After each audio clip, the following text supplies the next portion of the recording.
कोण आहे? माणूस कोणी नाहीये. तू बघा गेला, तू बघा गेला.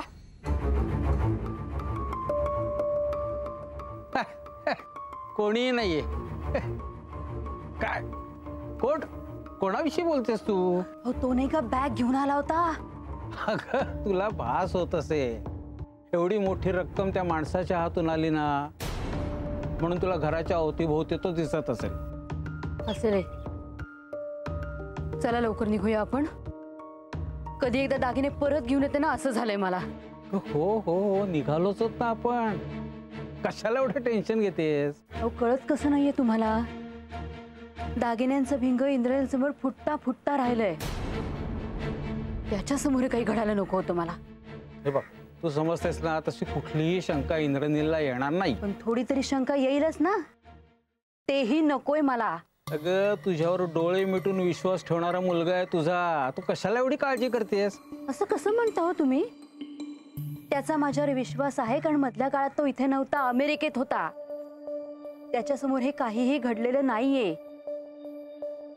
त्याच्यासमोर जर आपलं पितळ उघडं पडलं तर काय होईल ह्याची भीती वाटते मला.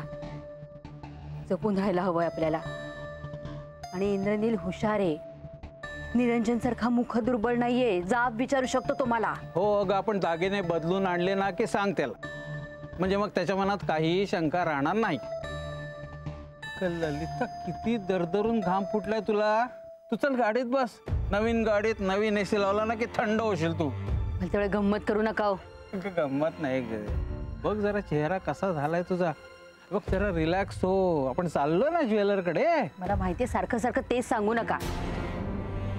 आपल्या मुलाला आपले उपद्व्याप कळले तर काय होईल ना ह्याची भीती वाटते, आणि त्या भीतीचाच त्रास होतोय मला. आणि एक का काळजी आहे डोक्याला. आता 17 काळज्या तूच लावून घेतेस डोक्याला, त्याला मी काय करणार? उगाच काळजी नाही करते मी. इंद्रनील आणि स्वानंदीचं भांडण मिटलंय आता. तूच मिटवलंस ना त्यांचं भांडण. मिटवायलाच हवं होतं. 1.25 कोटी आलेत ना घरी.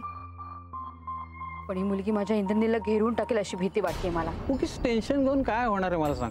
आपल्या मुलाच्या आयुष्यात त्याला स्वतःच्या तालावर नाचायला लावणारी मुलगी आली आहे, याचं टेन्शन येणार नाही का मला?